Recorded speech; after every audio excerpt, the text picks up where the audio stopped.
시청자 여러분 안녕하십니까? 채널K 뉴스입니다.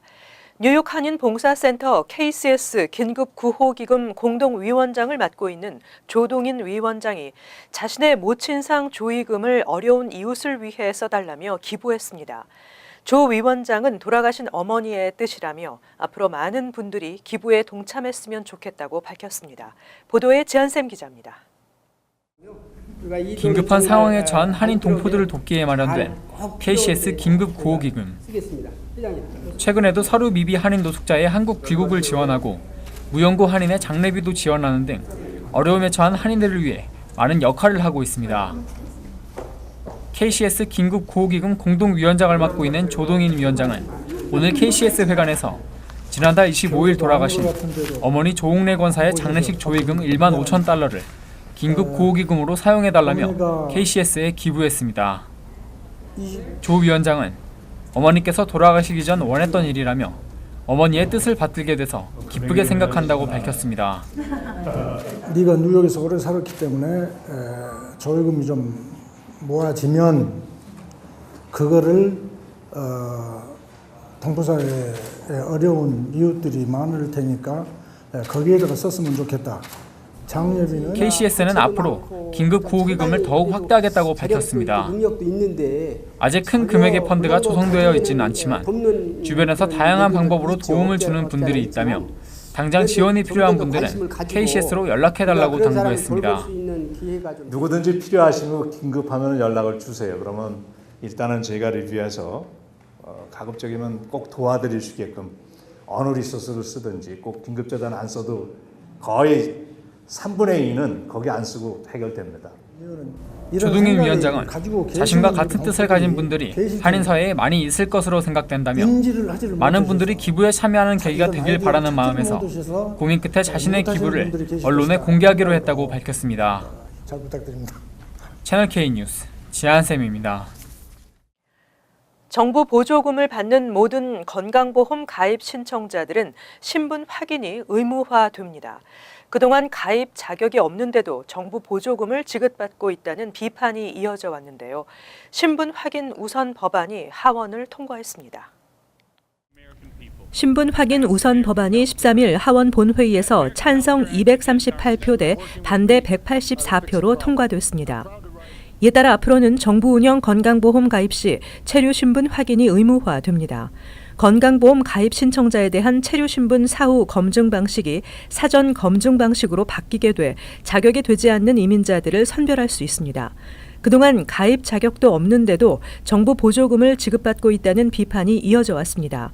법안을 발의한 공화당 루 발렌타 의원은 이 법은 시민들이 납부하는 세금이 한 푼도 낭비되는 일 없이 의료 시스템 내에서 제대로 쓰여지도록 하기 위함이라고 밝혔습니다.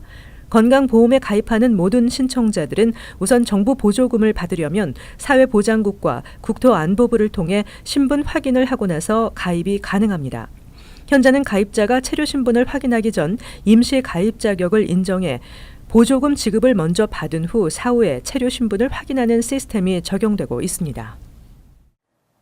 14일 샌프란시스코 프랭클린 스퀘어 인근의 UPS 창고에서 한 직원이 총기를 난사해 3명이 사망하는 사건이 발생했습니다. 범인은 현장에서 자살한 것으로 알려졌습니다. 샌프란시스코 경찰서 미카엘 알리 부서장은 포드레노 애비뉴의 UPS 서비스 센터 겸 창고에서 총격 사건이 발생해 직원들 가운데 3명이 숨졌고 2명은 부상해 병원에서 치료 중이라고 밝혔습니다. 범인은 스스로 총을 쏴 현장에서 자살한 것으로 알려졌습니다. 현재 경찰은 범행 동기를 추정하고 있으나 범인이 숨짐으로써 정확한 이유를 찾기에 애를 먹고 있습니다. 현재 샌프란시스코 UPS 시설은 완전히 통제된 것으로 전해졌습니다. UPS 대변인은 성명을 통해 범인의 신상 정보는 현재 경찰 수사가 진행 중이기 때문에 제공할 수 없다고 말했습니다. 목격자에 따르면 갑자기 UPS 창고 쪽에서 7발에서 8발의 총소리가 들렸고 이어 UPS 직원들이 저격범이다라는 소리를 지르며 밖으로 뛰어나왔다고 말했습니다. 인근 건설 현장의 직원은 UPS 직원 가운데 미처 밖으로 나오지 못한 사람들은 건물 옥상으로 올라가 두 손을 들어 경찰에게 자신들은 무장하지 않았음을 보여주는 행동을 했다고 말했습니다. 14일 7번 전철 운행이 또 차질을 빚어 승객들이 큰 불편을 겪었습니다. 신호 시스템 고장 때문이었는데 이같이 노후한 신호 시스템 공사 지연이 뉴욕시 전철 상습 지연의 원인으로 지적되고 있습니다. 뉴욕시 전철의 상습적 지연 사태의 원인은 노후한 신호 시스템 개선 공사의 지연 때문이라는 보고서가 나와 주목을 끌고 있습니다. 14일 데일리 뉴스에 따르면 뉴욕시 독립예산국이 지난 2004년에서 2009년 MTA의 세계 주요 캐피털 프로젝트 진척 상황을 분석한 결과 모든 프로젝트가 최소 수개월에서 최대 2년에서 3년까지 지연된 것으로 나타났습니다. 2005년에서 2014년 사이 33개 신호 시스템 교체 공사 중 19개가 완공일을 넘겨 마무리됐거나 예상 완공일을 지키지 못할 것으로 전망됐습니다. 또한 같은 기간 시작된 프로젝트의 30%가량이 아직도 진행 중입니다. MTA는 현재 진행하고 있는 통신 기반 열차 통제 시스템 공사도 상당 시간이 소요되고 특히 이 신호 시스템을 설치하려면 객차 시스템까지도 업그레이드하거나 아예 새 객차로 바꿔야 합니다. 모든 전철 노선의 새로운 신호 시스템을 구축하기 위해서 앞으로 40년이 더 걸릴 것으로 예상하고 있지만 지금의 진행 속도로 보면 이보다 훨씬 더 소요될 것이라는 게 독립예산국의 지적입니다. 게다가 신호 시스템 개선 사업에 대한 예산도 늘어나지 않아 신호 시스템 개선 사업이 뒤로 밀려나면서 지연은 계속될 전망입니다. 브루클린 포트그린에 들어서는 서민 아파트가 입주 신청을 받고 있습니다. 총 49가구이며 지원은 NYC 하우징 커넥트 웹사이트를 통해 오는 8월 11일까지 하시면 됩니다. NYC 하우징 커넥트에 따르면 브루클린 다운타운에 위치한 12층 럭셔리 아파트 캐스라의 49만 가구가 서민용 가구로 분양됩니다. 초소형 마이크로 유닛은 13가구, 스튜디오는 6가구, 원베드룸 6가구, 투베드룸 24가구 등이 지원자를 기다리고 있습니다. 지원은 NYC 하우징 커넥트 웹사이트를 통해 8월 11일까지 할 수 있습니다. 자격은 가구 형태와 구성원 수에 따라 연 가구 소득이 32,709달러에서 157,410달러입니다. 한 명만 거주할 수 있는 마이크로 유닛의 경우 월 렌트가 886달러에서 1,482달러입니다. 마이크로 유닛은 가족 구성원 1명 기준으로 연 가구 소득이 32,709달러에서 66,800달러 또는 53,143달러에서 112,220달러면 지원이 가능합니다. 단 가구 형태가 같더라도 연소득 그리고 바닥 재질 등 가구 시설 수준에 따라 렌트가 달라질 수 있습니다. 신청서를 요청할 때 반송용 봉투를 보내야 하고 봉투 뒷면에 코리언이라고 적으면 한국어 번역본도 받아볼 수 있습니다. 이번 서민 아파트는 추첨을 통해 결정됩니다. 우체통 우편물 절도가 기승을 부리고 있습니다. 한편 뉴욕시경은 길거리 우체통에 체크나 머니오더가 들어있는 우편물은 넣지 말아줄 것을 당부했습니다. 맨하탄의 24경찰서는 13일 트위터를 통해 피해자가 되지 마십시오. 체크를 우체통에 넣지 말고 우체국으로 직접 가져가세요라며 시민들에게 주의를 당부했습니다. 절도범들이 접착제를 바른 철사를 우체통 안에 넣어 우편물을 꺼낸 뒤 그 안에 있는 체크나 머니오더를 빼내거나 우체통 주입구에 접착제를 발라놓고 주변을 맴돌다 누군가 우편물을 넣으면 곧바로 가로채기 때문입니다. 오래전부터 있어왔던 수법이지만 최근 부쩍 기승을 부리는 것으로 알려졌습니다. 경찰은 만약 우체국에 직접 가지 못해 우체통을 사용해야 한다면 체크에 지우기 힘든 잉크펜으로 내용을 기입하고 체크 결제일로부터 가까운 날 우편을 보낼 것을 조언했습니다. 경찰은 이와 같은 일이 발생하는 것을 방지하기 위해 우체통 교체 작업을 하고 있습니다. 실제 지난해 브롱스 지역에는 입구가 규격 편지 봉투보다 크지 않은 입구를 가진 우체통을 100개 교체했고 맨하탄 지역에도 우편물을 꺼내기 어렵도록 입구를 작게 한 우체통을 설치할 예정입니다. 미 전국에서 태어나는 신생아 7명 중 1명이 다인종 혼혈 신생아인 것으로 조사됐습니다. 35년 전에 비해 3배가 많아진 수치입니다. 가장 많은 혼혈 신생아는 백인 히스패닉 혼혈아인 것으로 나타났습니다. 타인종 간 결혼이 급증하면서 혼혈 신생아가 증가하고 있습니다. 조사 연구기관 퓨 리서치 센터가 최근 공개한 미국의 다인종 혼혈 신생아 실태 보고서에 따르면 2015년 태어난 신생아의 14%가 부모의 인종 배경이 각기 다른 다인종 혼혈 신생아였습니다. 1980년 다인종 혼혈 신생아가 5%에 불과했던 것과 비교하면 현저히 높아졌으며 35년 만에 3배나 높아진 역사상 가장 높은 수치입니다. 또 전체 혼혈 신생아의 42%는 어머니나 아버지 한쪽이 백인 또는 히스패닉계인 백인 히스패닉 혼혈로 나타났습니다. 두 번째 많은 신생아 그룹은 부모가 이미 다인종 혼혈로 부모의 인종 정체성을 꼬집어 말하기 힘든 신생아들로 22%나 됐습니다. 부모 중 한 사람이 아시아계인 혼혈 신생아는 전체 혼혈 신생아의 18%로 혼혈 신생아 6명 중 1명은 부모 중 한쪽이 한인 등 아시아계인 것으로 분석됐습니다. 한인 등 아시아계 혼혈 신생아는 아시아계 백인 혼혈이 14%로 가장 많았고 아시아계와 히스패닉 부모 사이에서 태어난 신생아는 3%, 아시아계 흑인 혼혈 신생아는 1%로 나타났습니다. 백인과 흑인 부모 사이에 태어난 흑백 혼혈 신생아도 10%로 집계됐습니다. 고소득자가 가장 많은 미국의 도시는 산호세로 나타났는데요. 산호세는 연평균 소득 수준이 96만여 달러로 나타났습니다. 뉴욕은 67만여 달러로 4위를 기록했습니다. 워싱턴 DC의 싱크탱크인 경제정책연구소의 자료를 바탕으로 CNBC가 보도한 바에 따르면 산호세가 96만 3,238달러로 가장 소득 수준이 높았습니다.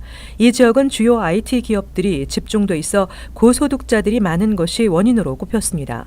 샌호세 소득 상위 1%의 연평균 수입은 273만 2,379달러에 달했습니다. 다음 샌프란시스코는 78만 5,946달러, 보스턴 70만 1,776달러, 뉴욕은 67만 2,795달러로 4위를 기록했습니다. 5위는 휴스턴, 6위는 워싱턴 DC로 57만 5,237달러로 나타났습니다. LA는 연소득이 51만 3,715달러는 돼야 상위 1% 클럽에 가입할 수 있습니다. 샌호세와 샌프란시스코, LA 등 가주 도시 3곳이 상위 10개 도시 가운데 포함됐으며 텍사스주도 휴스턴과 오스틴 등 2곳이 10위 안에 이름을 올렸습니다.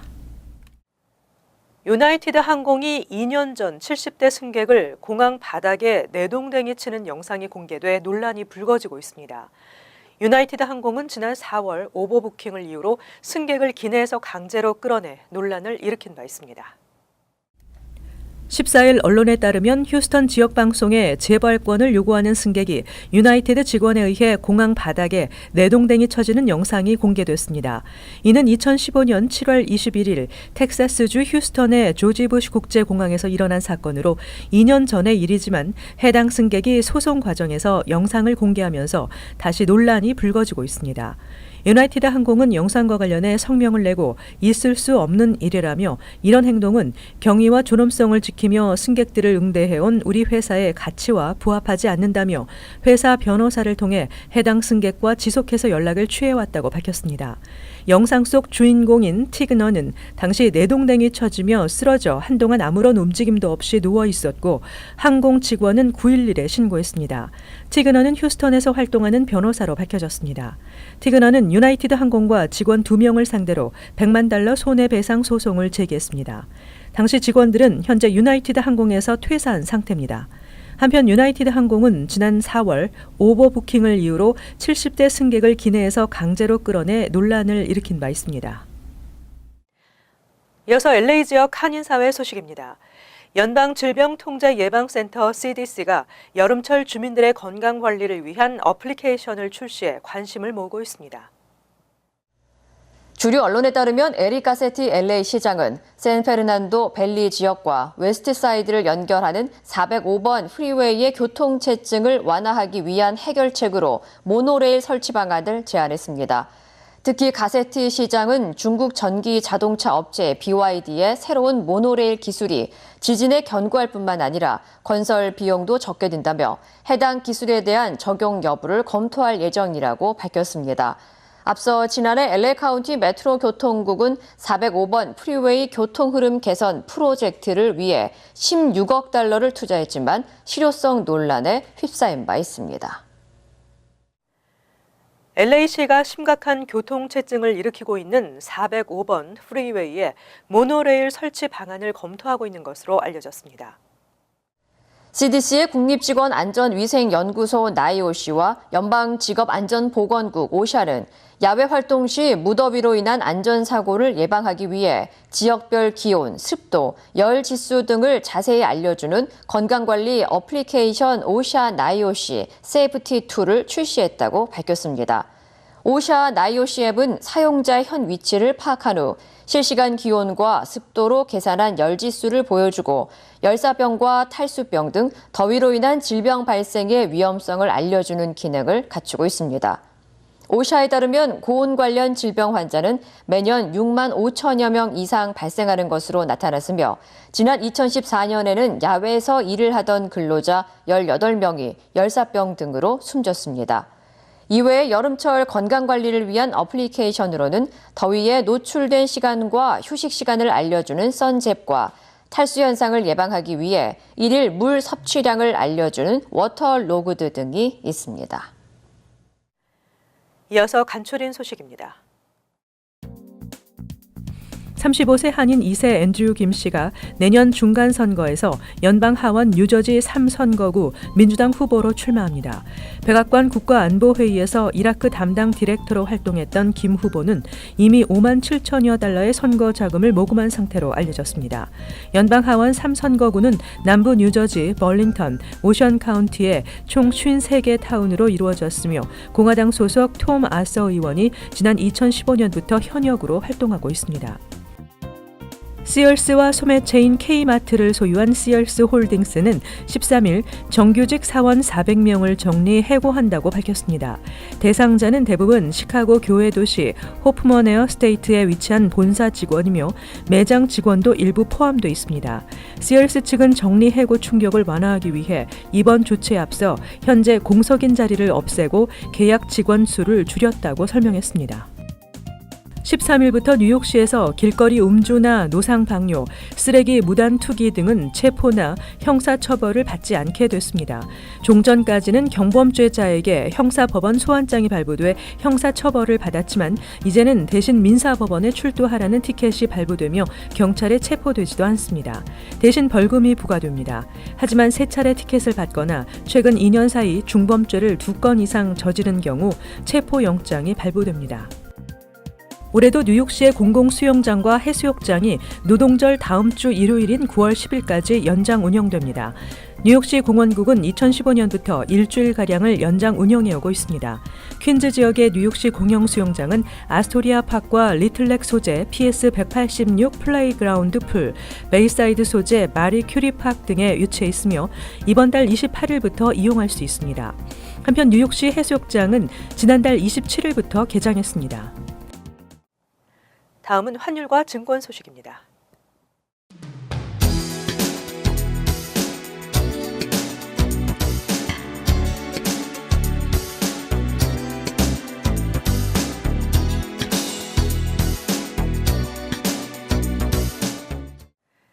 끝으로 날씨 전해드립니다. 금요일은 대체로 흐린 날씨에 한두 차례 소나기가 내리겠습니다.